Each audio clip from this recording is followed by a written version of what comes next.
Bapak Ibu yang dirahmati Allah Subhanahu wa taala, kita lanjutkan kajian tafsir juz 30, yaitu dengan surat yang sangat agung, sangat besar, dan kita insyaallah sudah hafal dengan surat ini, yaitu surat Al-Ikhlas. Surat Al-Ikhlas.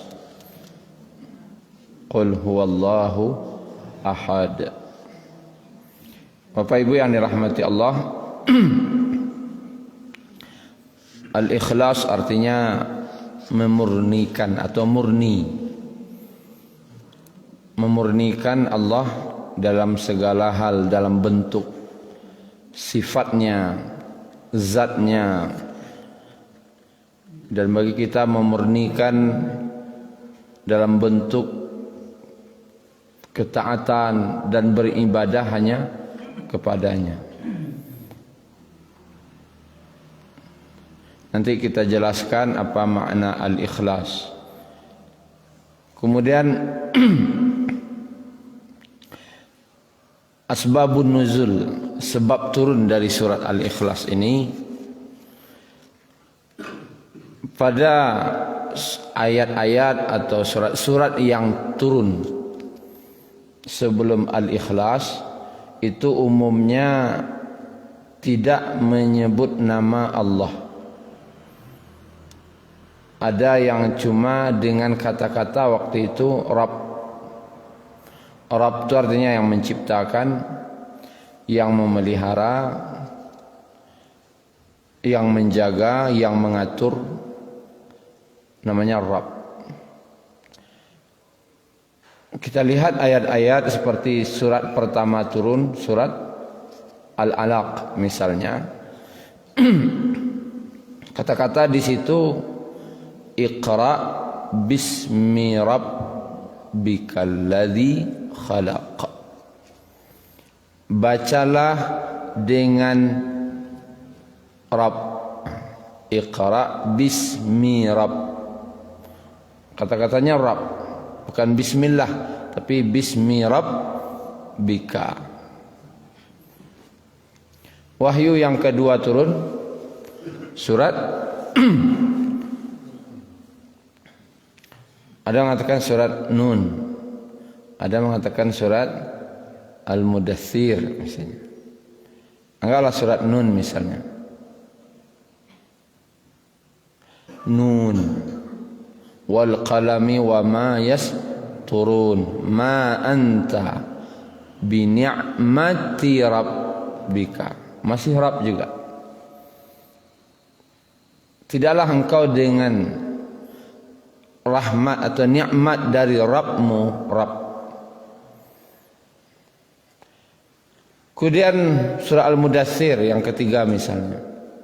Ya ayyuhal muddaththir qum fa'anzir wa rabbaka.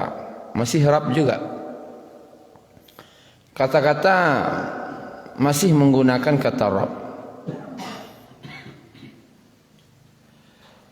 Nah, Bapak Ibu yang dirahmati Allah, wahyu-wahyu awal turun itu menggunakan kata Tuhanmu, Rabbmu, yang menciptakan kamu, yang menjaga, yang memelihara kamu. Sehingga hal ini menjadi pertanyaan bagi orang Quraisy. Siapa Rabbmu itu wahai Muhammad? Itulah kira-kira. Rabb engkau dan Tuhan engkau kecil engkau tu sia. Laisa mojo Tuhan kami ndak. Sia namanya. Kemudian ba'a sifatnya. Bahkan ditanyakan di situ, bahkan orang Quraisy itu menanyakan bagaimana nasabnya. Sangkonya Tuhan kau nasab lah.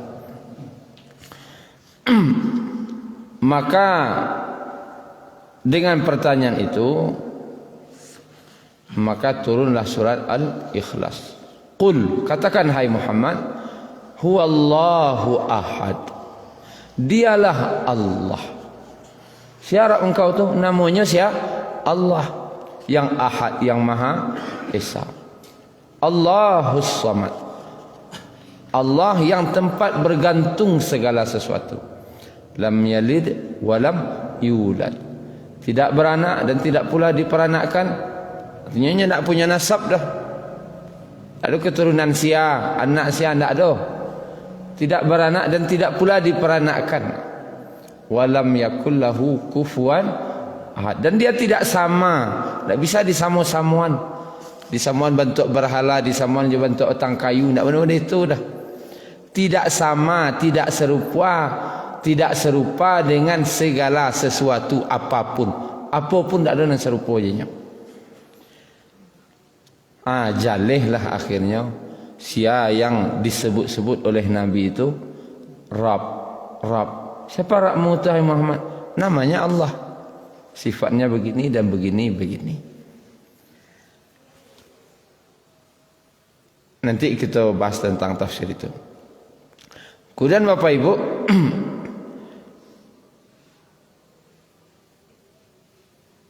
dalam hadis surat Bukhari disebutkan dari Anas bin Malik radhiyallahu an, ada seorang sahabat yang ditunjuknya menjadi imam di Masjid Quba di Madinah, Masjid Quba. Imam masjid tadi itu sebelumnya membaca ayat lain setelah Fatihah selalu membaca Qul huwallahu ahad, surah Al-Ikhlas.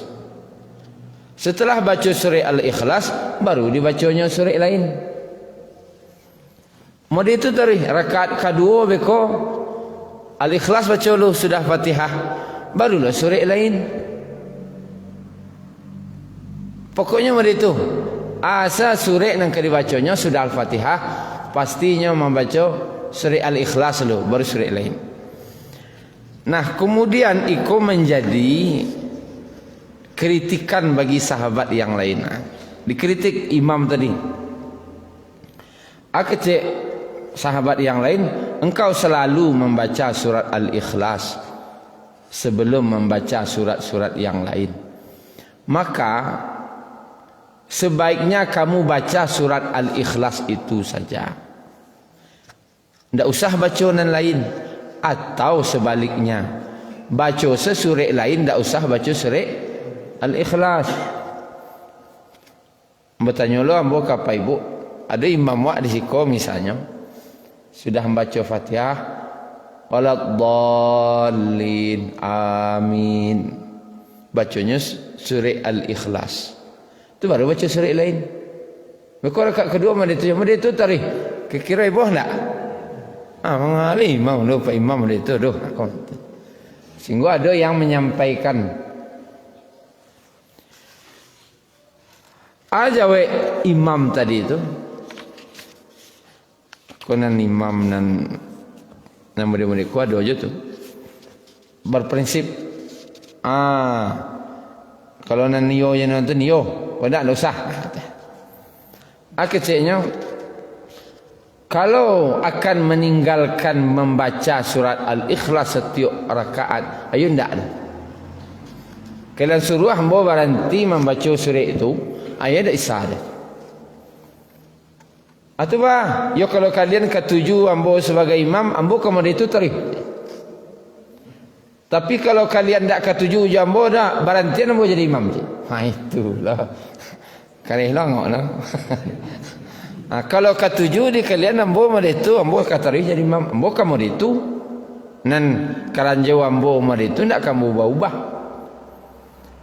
Tapi kalau ndak ketujuh di kalian perhentian ambo jadi imam. Ndak lonyo ambo harus jadi imam lah perhentian serah jadi lain. Musyawarah lah sahabat kau.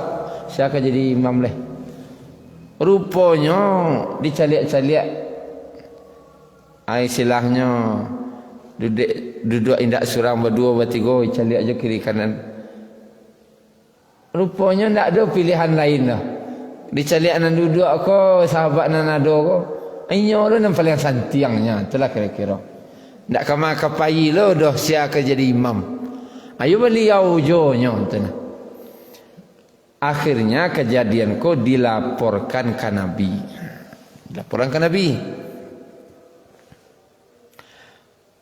Lalu Nabi memanggil Pak Imam tadi, sahabat yang jadi imam. Apa pertanyaan Nabi? Apa yang menghalangimu sehingga kamu tidak menerima usulan sahabat-sahabatmu? Kalau bahasa awaknya, bakal ndak amah engkau. Dan diusulan kawan-kawan tu kan iyo je tu. Bakal ndak amah engkau. Lalu jawabnya pendek saja ke Nabi. Ya Rasulullah, ambo sabana cinta je suri itu. Artinya saking cintanya entah. Salah suri yang dibaca dan lain, itu nak kamu baca dulu. Dia dek cinta. Jawab Nabi, hubbuka iyyaha adkhalakal jannah. Kecintaanmu kepada surat itu, Al-Ikhlas, akan memasukkanmu ke dalam surga. Kecintaanmu kepada surat itu akan memasukkanmu ke dalam surga. Dek cinta, sangat cintanya justru tadi. Cuman pasangan bolo jadi tu ke itu sampai kau baca ayat. Kau dek alasan cinta kau ke? Ala itu san ajan. Surat lain banyak je lain tu nah. Sahabat tadi kan nyom baca itu tu nan lain dibaca aja. Bukan berarti itu san dibacanya. Jangan salah paham. Al-Ikhlas terih tidak. Dia membaca surat Al-Ikhlas dan juga surat, jadi sambungnya je surat lain. Kurang Bapak Ibu yang dirahmati Allah.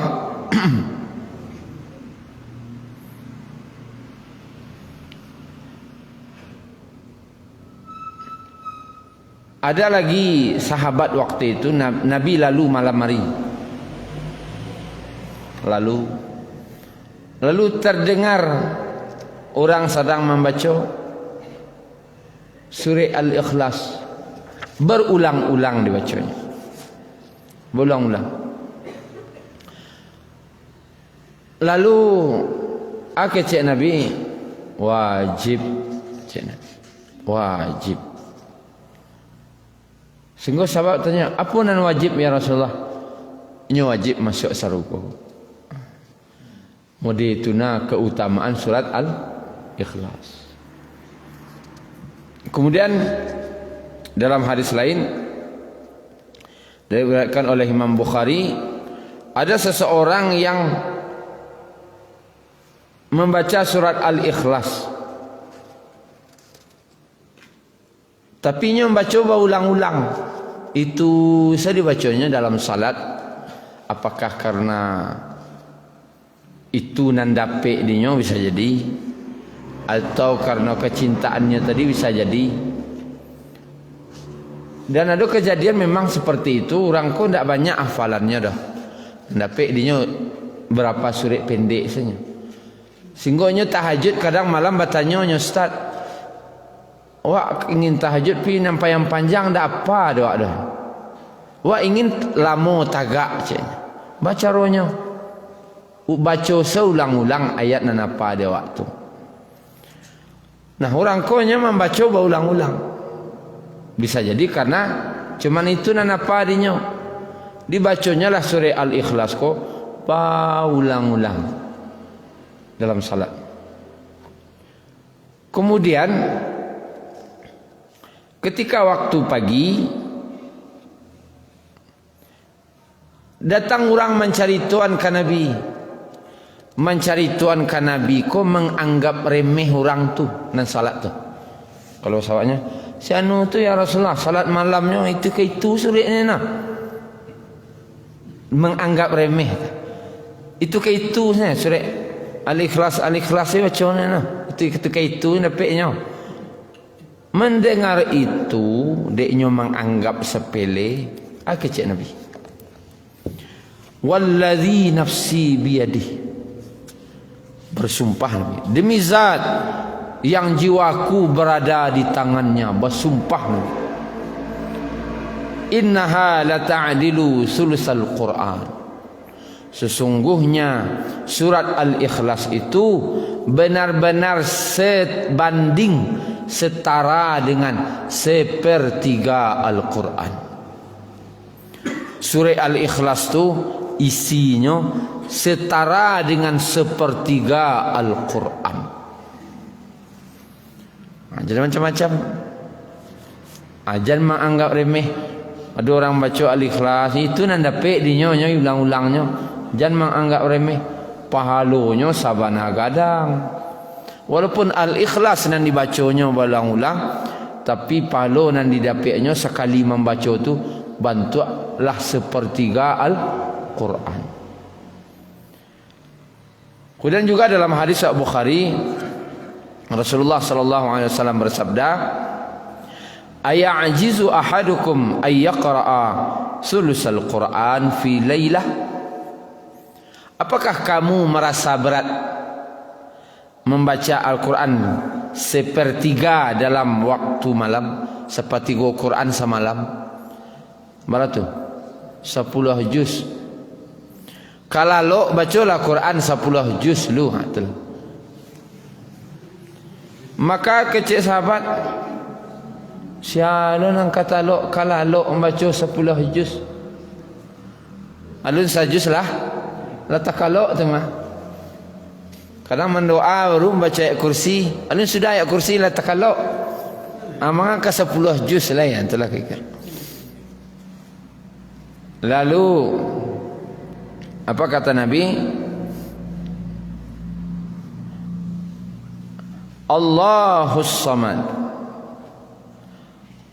Artinya surah Al-Ikhlas. Qul huwallahu ahad, Allahus Samad. Itu sulusul Quran, sepertiga Al-Quran. Hadis riwayat Bukhari. Jadi kalau lo bacalah Al-Ikhlas. Kalau baca 3 kali itulah setara bentuk menamatkan Al-Quran.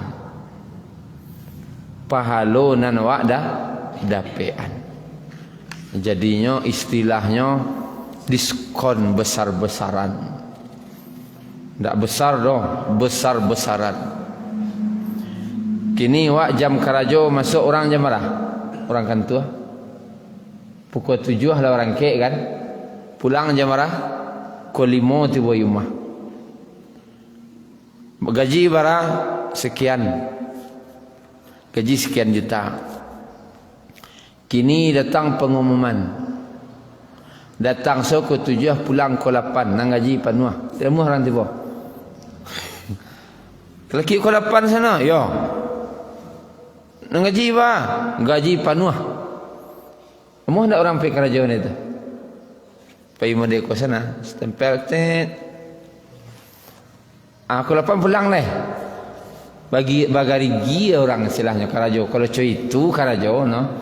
Pai masuk pai stempel jari saya kan tu katanya atau pulang lah. Angan gaji narimo jo amuh seorang sadon. Amuh dia itu lo ndak barik dia kalian membaca seperti gua Quran semalam cik Nabi.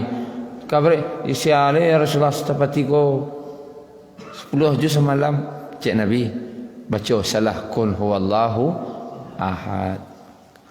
Itu sama je sepertiga Al-Quran. Pahala yang sangat besar. Pahala nan sabana gadang. Jadi jangan wak tinggalkan membaca Al-Quran. Qul huwallahu ahad ko kalalo. Ba Nabi mengamalkannya. Nabi dalam hadis riwayat Muslim, Nabi kalau tu membaca 3 surah. Al-Ikhlas, Al-Falaq, An-Nas.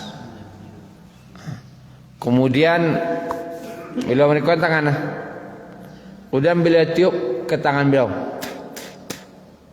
kemudian sapu ke wajah, kepala sampai ke badan.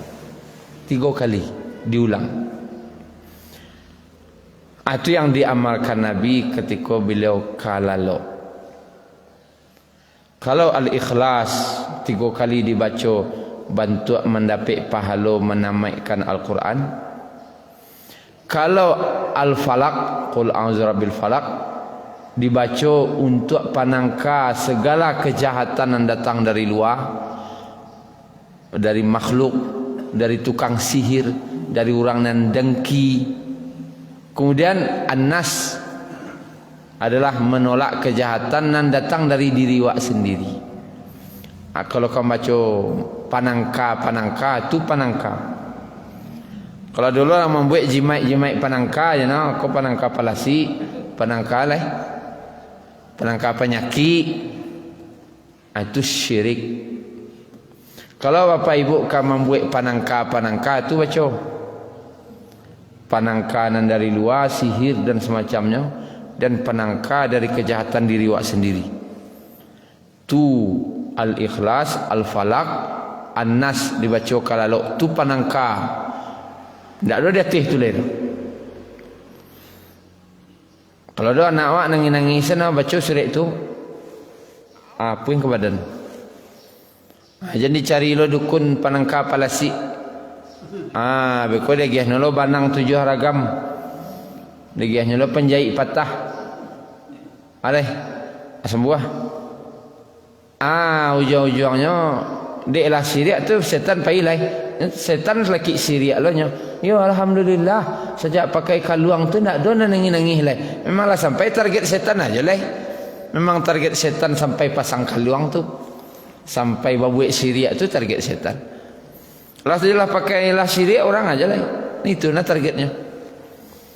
Ajan. Kalau ingin pakai panangka, akulah panangka. Al-Ikhlas, Al-Falaq, An-Nas. Kemudian Bapak Ibu yang dirahmati Allah Subhanahu wa taala, disebutkan juga dalam hadis Ahmad dari Muaz bin Abdullah bin Khubaib. Dari ayahnya dia berkata, waktu itu hujan gerimis. Hujan gerimis malam loh. Menunggu Rasulullah sallallahu alaihi wasallam untuk salat.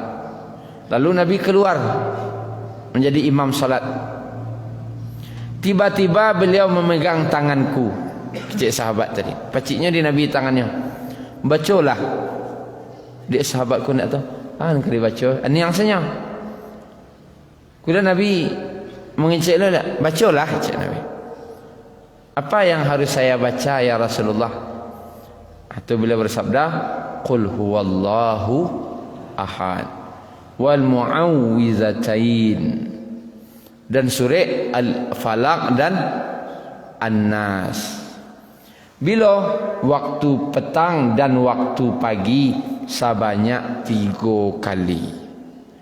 Jadi salah satu zikir setelah subuh tu Al-Ikhlas 3 kali. Sudah subuh kah? Al-Falaq 3 kali, An-Nas 3 kali. Sudah asar beko ya jo. Al-Ikhlas 3 kali, Al-Falaq 3 kali, An-Nas 3 kali. Itu zikir. Lalu kata Nabi, maka yakfika kulla yaum. Atau dalam hadis lain, yakfika kulla syai'.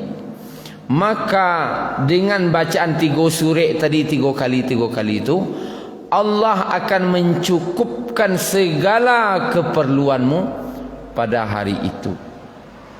Asa kebutuhan wa, asa keinginan wa, asa tujuan wa, Allah hadiah di hari itu sadonya.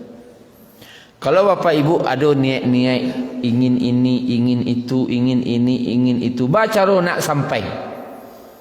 Baca salah Al-Ikhlas 3 kali, Al-Falaq, An-Nas masing-masing 3 kali.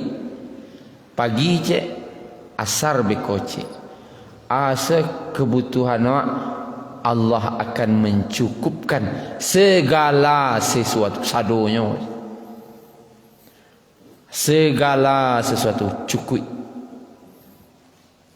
Tu Bapak Ibu yang dirahmati Allah, tentang keutamaan surat Al-Ikhlas.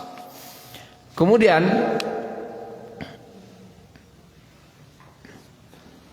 juga dalam surat Al-Ikhlas ini, dalam hadis An-Nasa'i, juga dalam hadis At-Tirmidzi, ada Ismul A'zam, nama yang paling agung.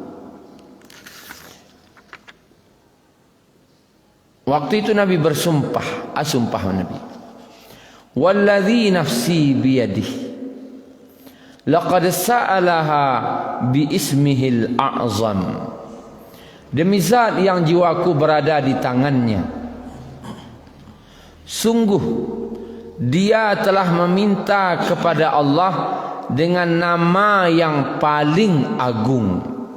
Ismul A'zam, nama yang paling agung. Kalau orang berdoa memakai itu tadi, itu tu beko kita ya, anan itu tu. Kalau orang berdoa pakai itu, siasa di antara awak imam kah atau awak nak berdoa, awak pakai itu, allazi idza su'ila bihi a'ta, maka Allah akan memberikan segala permintaannya. Kandaknya Allah dia langsung. Kalau pakai itu awak berdoa. Kemudian wa idza du'iya bihi ajaba, dan jika dia memohon dia akan mengabulkannya.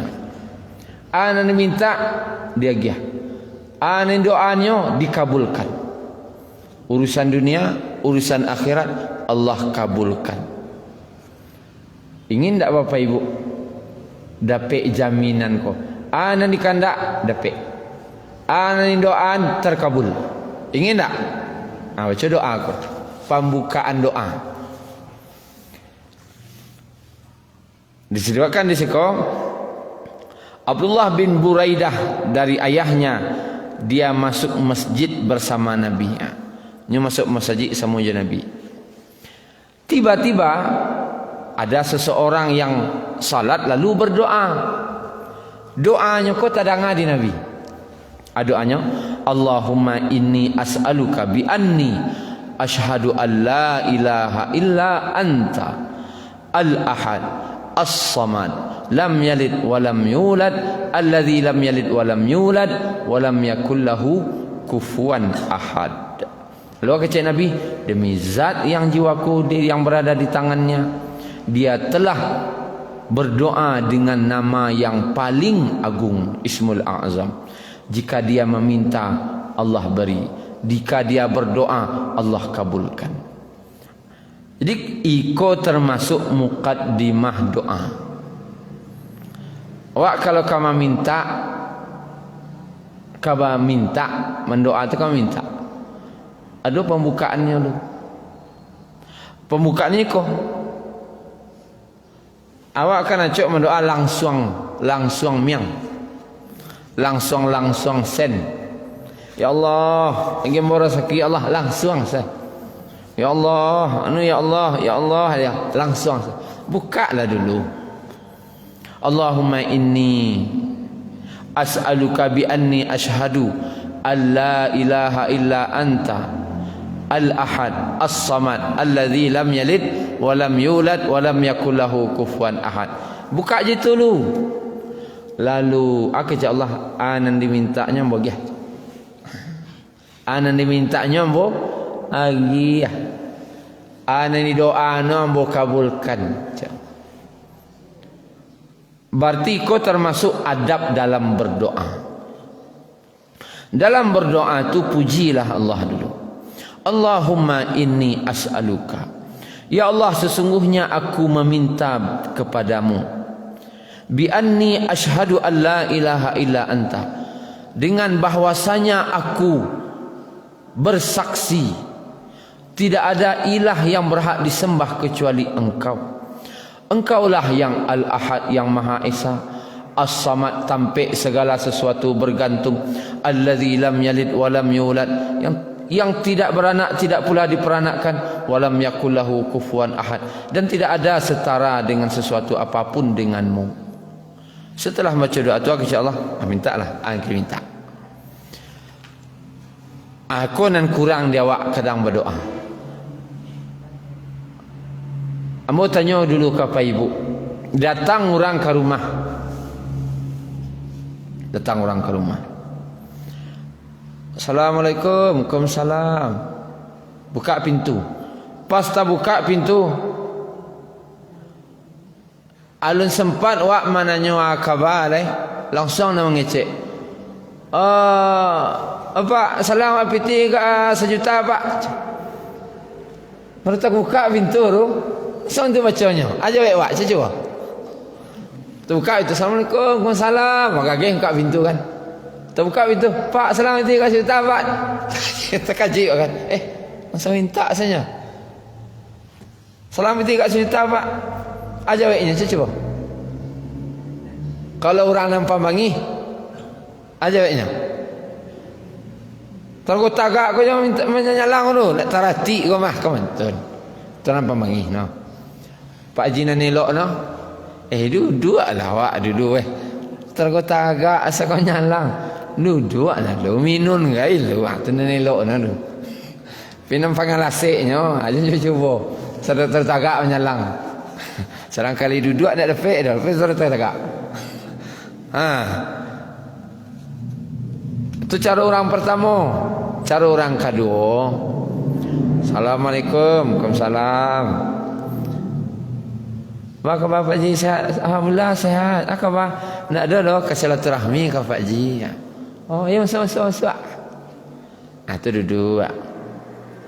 Cerita-cerita di mana Pak Ji kini Pak Ji kadang di mana tu cerita-cerita sudah cerita puji Pak Ji kalau dia awak kau apa tang nama Pak Ji sabui ni orang Senin terangan doa yo dia tanya indak je yo mana Pak Ji kecil orang ni Pak Ji tu pemurah mana dia orang elok mana jadi buah bibi ana Pak Ji ya buah tu yang manis nama Pak Ji Senin.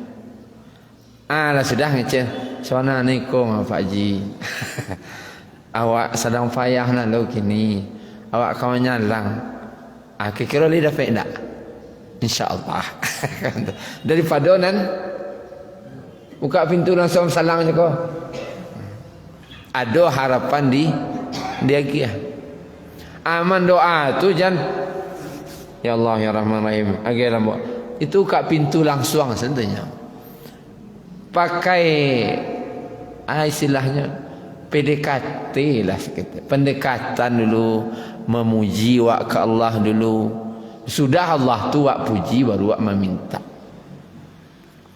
Celah sobok je nak gadih orang, langsung ngecek. Dia wak akan melamar lemah. Aja waknya. Langsung saya ngecek mana tu wak sobok. Dia wak akan melamar lemah. Kaji lah. Ndak. Kalau itu caranya tentu tidak. Nyoba caro lo. Acaro ko dewa nan kurang dalam berdoa. Pujilah Allah lo. Sebenarnya banyak zikir-zikir lain, tapi ko termasuk salah satu yang paling agung, yang dijamin malah. Bersumpah lo Nabi malah. Demi Allah, demi zat yang jauh jiwaku berada di tangannya, nyolah berdoa dengan nama yang paling agung. Kalau nyo meminta ambo agiah, kalau nyo berdoa ambo kabulkan. Tu janji Allah. Bacalah tu. Boleh baca surang-surang tengah malam tahajud akan dakwah. Ana nawa inginkan. Allahumma inni as'aluka bi anni ashhadu an la ilaha illa anta al-ahad as-samad alladhi lam yalid wa lam yulad wa lam yakul lahu kufuwan ahad. Paling engkau panan mulo tu sentinya. Kalau nak ujuang separuh terakhir itulah pada ayat. Mungkin itulah Bapak Ibu yang dirahmati Allah tentang keutamaan daripada surah Al-Ikhlas yang setara dengan sepertiga Al-Quran dan membacanya 3 kali waktu pagi, 3 kali waktu sore. Allah akan cukupkan segala keperluan awak. kemudian kecintaan awak kepada surah Al-Ikhlas ko akan memasukkan ke dalam surga. Syukran ya Rabbi, syukran, hadaita qalbi, syukran.